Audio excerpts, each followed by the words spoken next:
pa siya sa atin. Tomorrow's the big day para sa It's Showtime family.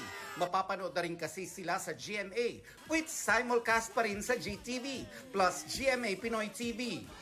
Mismong ang mga host hindi makapaniwala na mangyayari na ang historical shift on Philippine TV. Ano siya, yung parehong determinasyon at magandang intensyon ng kapuso at kapamilya nagsama, kaya nakabuo sila ng magandang desisyon na gawin ito for the audience. Never in our wildest dreams or hindi namin inisip talaga na one day mangyayari to. So parang, talaga ba?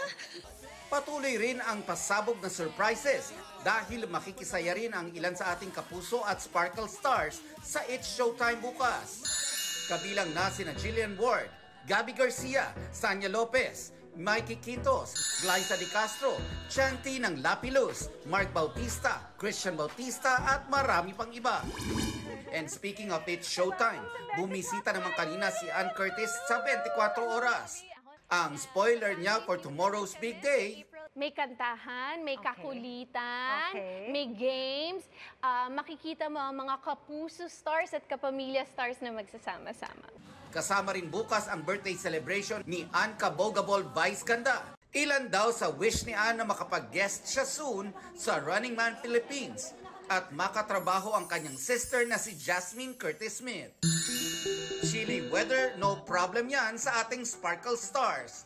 Ang Team Barda, ultimate kilig ang hatid sa kanilang photos sa kapila ng malamig na klima. Spreading some love and sparkle din ang Team Juliper in their matching white outfits. Chic and cool naman ang vibes ng Team Ruka in their get-up na match din sa weather sa Canada.